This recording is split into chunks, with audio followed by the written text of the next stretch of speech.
Hello friends, आज एक और नए टॉपिक पे हम बात करेंगे। एम्प्लॉयमेंट और वेजेस एंड ऑल सबको लेके। ठीक है। अब जैम पोर्टल क्या है क्या नहीं है ये आप समझने के लिए आप ऑनलाइन डाल दीजिएगा इसको। ठीक है।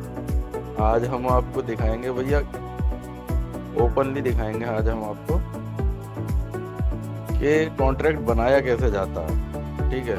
बिड नंबर ये है, आप चेक कर सकते हैं। दिनांक ये है, निकल गया है कॉन्ट्रैक्ट। ठीक है। दोबारा निकलेगा ये अभी कॉन्ट्रैक्ट, क्योंकि ये जैम पर अभी शो हो रहा है। या आर ए बिड नंबर में हो सकता है, आर ए बिड नंबर में हो, मे भी, जो भी है मुझे नहीं कन्फर्म है। ठीक है। बहरहाल तो कॉन्ट्रैक्ट निकल चुका है और आप ये देख सकते हैं, ये है ministry of electronic and information technology. ठीक है। बहुत बड़ा डिपार्टमेंट है सर ये। ठीक है। आप सबको पूरी नॉलेज होगी मुझे लगता है इस चीज को लेकर। ओके। और ये सर देखिए कॉन्ट्रैक्ट किस चीज का, ध्यान से पढ़िएगा सर। Annual maintenance service. ठीक है सर, सर्विस का कॉन्ट्रैक्ट है ना ये। इनको बस सर्विस चाहिए, प्रोडक्ट नहीं चाहिए कोई। इनकी रिक्वायरमेंट है सर्विस, मतलब कि कोई इंजीनियर की कंपनी हो, वो भी सर्विस देने के लिए एप्लीकेबल होनी चाहिए। Data center assist. ठीक है। Storage and backup devices. Okay. Enterprise storage and OEM authorization service provider. ये बायर की रिक्वायरमेंट है, ओईएम ऑथराइजेशन सर्विस प्रोवाइडर। अब एक बात तो सर मेरे को, मतलब आप लोगों से मैं एक बात ये चीज कहना चाहूंगा कि भैया हमारा देश बहुत डेवलप कर रहा है। ठीक है। इतना डेवलप कर रहा है कि सर्विस के ठेकों में ओईएम ऑथराइजेशन सर्विस प्रोवाइडर मांग रहे हैं। क्या भैया, एक बात और छोटी सी बात बता रहा हूँ कि कोई अनदर कंपनी यहाँ पे चली जाती है, मान लेते हैं, ऐसा भी हो सकता है, कंफर्म नहीं हो ना, ये भी नहीं कह रहा हूँ कि 100% ऐसा ही होगा। ऐसा भी हम मान सकते हैं कि ऐसा भी हो सकता है। ठीक है। कि एनुअल मेंटेनेंस सर्विस है। आप फ्रेंड्स, आप लोग सुन रहे हैं, एनुअल मेंटेनेंस सर्विस है, ध्यान से सुनिएगा, मजा आ जाएगा सुन के। परचेज कुछ नहीं करना है ना, पहले ही बता रहा हूँ, परचेज ये एक स्क्रू भी नहीं कर सकते हैं ये।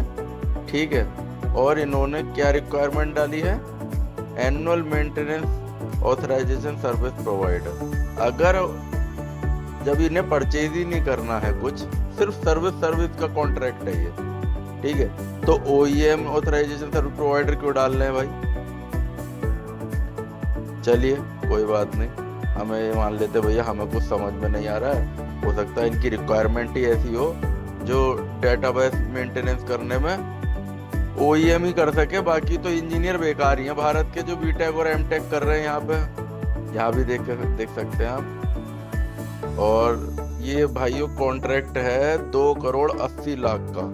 ठीक है। आप चेक कर सकते हैं, 2,80,00,000 का कॉन्ट्रैक्ट है। और यहाँ मतलब अपने लोगों को और जो यहाँ के इंजीनियर हैं, जो न्यू स्टार्टअप कंपनीज हैं, उनको नहीं मिल पाएगा ये कॉन्ट्रैक्ट, पॉसिबिलिटी ही नहीं है। वो मैं बताऊंगा क्यों, अभी आपको समझाऊंगा। ये इनकी रिक्वायरमेंट्स है, उससे पहले हम देख लेते हैं, कुछ और तो नहीं है। ठीक है। एमएमआई यस कर दिया है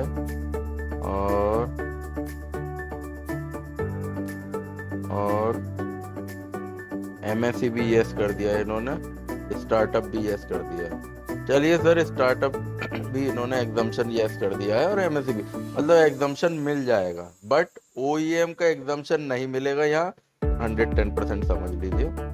यहाँ तक मेरा ख्याल है, आपको ये OEM authorization certificate provider exemption नहीं मिलेगी। इस एग्जम्पशन से ओईएम ऑथराइजेशन सर्विस प्रोवाइडर के कोई लेना देना नहीं है। और ओईएम ऑथराइजेशन सर्विस प्रोवाइडर जब भी लिखा जाता है, कुछ ही केसों में लिखा जाता है, या तो उनकी क्या कहते हैं परचेज डिमांड हो तो ये ओईएम लिख सकते हैं। सर्विस का ओईएम से कोई लेना देना नहीं है। फर्स्ट ऑफ ऑल कहीं नहीं लिखा है कि सर्विस लेंगे हम और ओईएम की रिक्वायरमेंट पे लेंगे। ठीक है। वो तो बायर की चॉइस है भैया, जो अगर विभाग ही मांग रहा है, गवर्नमेंट ही कह रही है कि नहीं मुझे तो ओईएम चाहिए, मुझे तो एचपी चाहिए, मुझे डेल चाहिए, मुझे इंडियन चाहिए ही नहीं यहाँ पे, मुझे कोई इंडियन इंजीनियर, भारतीय इंजीनियर नहीं चाहिए यहाँ पे। अगर मुझे भारतीय इंजीनियर चाहिए तो वो एचपी, डेल, लेनोवो, अनदर पता नहीं कितनी सारी कंपनियां उनमें काम करता हुआ हो, उनकी तरफ से आया हो, तो वो हमारे यहाँ कार्यबद्ध है, कार्य कर सकता है। बाकी तो आप सब समझदार हैं, ठीक है। और मैं किसी को ब्लेम नहीं कर रहा हूँ, यहाँ पे क्लियरली मेंशन करना चाह रहा हूँ मैं। और मैं इनका देख लेते हैं ऊपर से नीचे तक भैया क्या रिक्वायरमेंट है। दो क्वांटिटी है इनकी, ठीक है, कोई दिक्कत नहीं। बाकी तो आपको पता है ये सब कुछ तो बेसिक है, आप ये देख सकते हैं, ये मेन है मेरे लिए तो बेसिक है, ठीक है। अब आपको चलते हैं मेन चीज पे ले जाके बता, आपको मेन चीज दिखाने चल रहा है। ये है इनका पीडीएफ, क्या क्या मेंशन करा है इन्होंने, कंसाइनमेंट और यूजर लोकेशन। ये आप ओपन करेंगे तो ये पेज ओपन हो जाएगा इस टाइप से। बाकी आप सब समझदार हैं। हिताची की इनके पास G1500 स्टोरेज बॉक्स है, ठीक है। मतलब हिताची की 1500 स्टोरेज बॉक्स बस हिताची ही सर्विस प्रोवाइड करेगा। अदर कोई भारत का कोई बीटेक एमटेक पीएचडी करा हुआ भी इसकी सर्विस प्रोवाइड नहीं कर सकता, हिताची ही करेगा सिर्फ सर्विस प्रोवाइड इसकी, ठीक है। या हिताची जैसी और कंपनियां भी कर सकती हैं। OEM का मतलब तो यही होता है, ठीक है। चलिए कोई बात नहीं, जिसको समझ में आए भैया, जिसको इंटरेस्ट आ रहा होगा ना वो समझ, जिसको जो समझ पा रहा होगा उसे इंटरेस्ट आ रहा होगा कि भारत किस लाइन पे जा रहा है।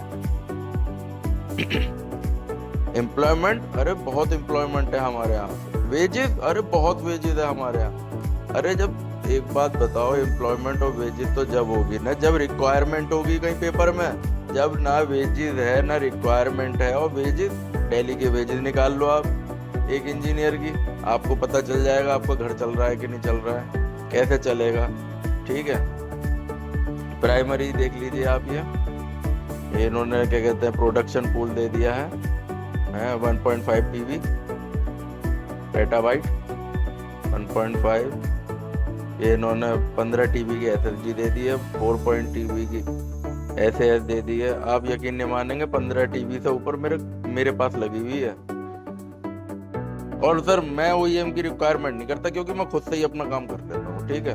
तो मुझे OEM तो चाहिए ही नहीं, मैं खुद ही अपने आप में ही सक्षम हूँ, मैं खुद से ही मेंटेन कर लेता हूँ। क्योंकि मैं अगर हिताची से सर्विस लेने जाऊंगा ना सर, तो मैं सर्विस नहीं करा पाऊंगा, मेरे इतना बजट नहीं है, ठीक है। क्योंकि मैं गवर्नमेंट नहीं हूँ, जब गवर्नमेंट ही कह रही है मेरा इतना उसका बजट नहीं है, तो अब कैसे नहीं है ये भी आपको दिखाता हूँ। Eligibility of office of service provider, ठीक है। और आप सब कुछ पढ़ लीजिएगा, आपको मेन चीज दिखाऊंगा मैं आपको इसमें।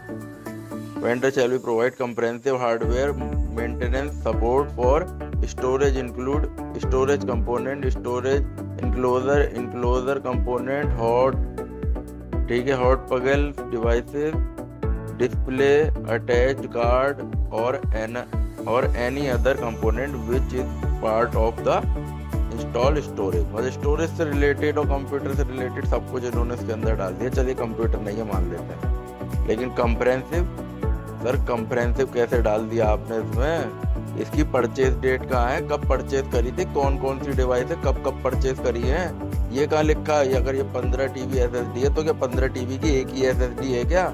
और अगर 15 TB की एक ही SSD है तो उसकी परचेज डेट विद बिल दिखाओ आप हमें, GST बिल लगा होना चाहिए इसके अंदर, ठीक है भाई। हमारी जब वेंडर की रेट पिटती है ठेके उठाने के बाद, और कहते हैं वेंडर एम्प्लॉय को सैलरी नहीं दे रहा, अरे ऐसे कैसे दे देगा वेंडर सैलरी, आप ये भी तो देखो।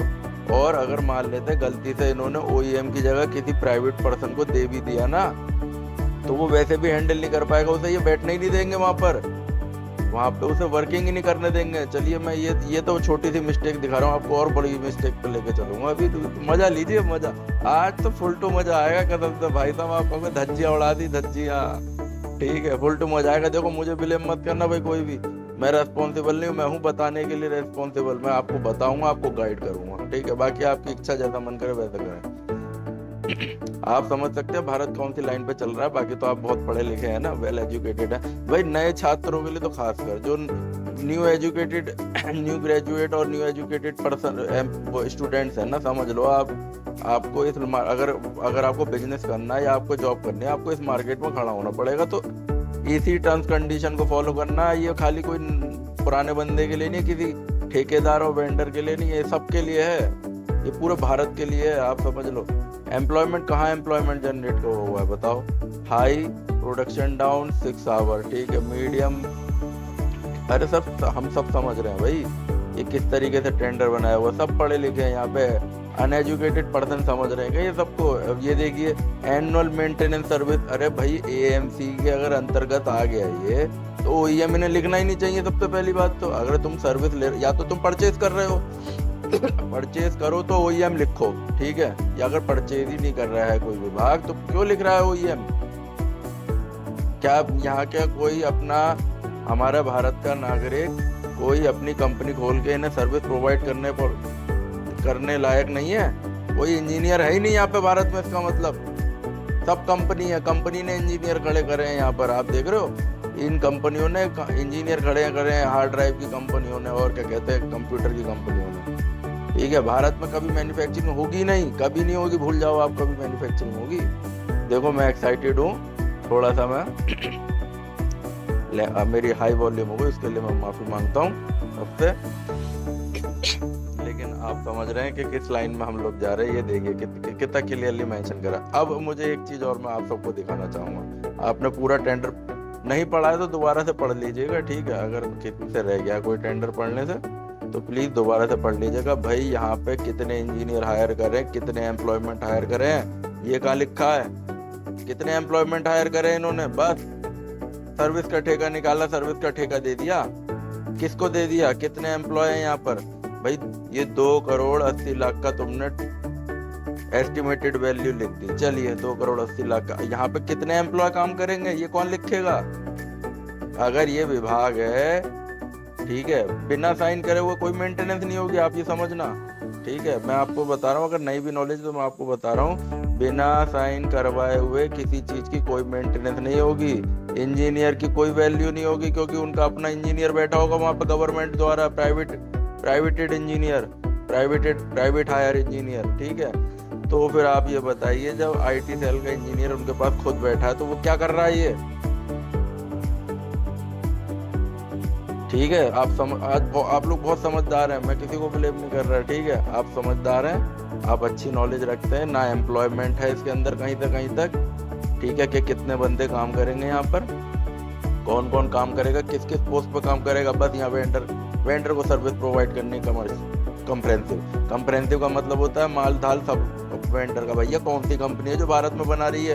एक कंपनी का नाम बताओ जिसकी खुद की कंप्लीट मैन्युफैक्चरिंग हो उसकी। चलिए मान लेते हैं अगर मैं बाहर से इंपोर्ट करा लेता हूँ तो मैन्युफैक्चर हो गया क्या मैं? एक मैन्युफैक्चर दिखा दो आप मुझे, मेक इन इंडिया कह रहे हैं, एक मैन्युफैक्चर दिखाओ हार्ड ड्राइव का जो 100% यहाँ पे मैन्युफैक्चरिंग कर रही हो। इम्पोर्ट एंड ब्रांडिंग तो हम कोई भी कर लेगा, कोई नई बात नहीं है, तब भी यहाँ पे क्या कहते हैं इंजीनियरों को जॉब नहीं मिल रही। क्यों नहीं मिल रही? इसलिए नहीं मिल रही कि भैया एम्प्लॉयमेंट मेंशन ही नहीं कर रहे हैं डॉक्यूमेंट में। अब आप क्यों नहीं कर रहे हैं, कौन कर रहे हैं, प्लीज़ आप कमेंट करिए, कमेंट करके अच्छा आप लोग बताइए कि एम्प्लॉयमेंट क्यों नहीं बढ़ रहा है, ठीक है। प्लीज़ कमेंट करिए, अगर वीडियो पसंद आई हो तो लाइक करिए, सब्सक्राइब करिए। थैंक यू, जय हिंद, जय भारत।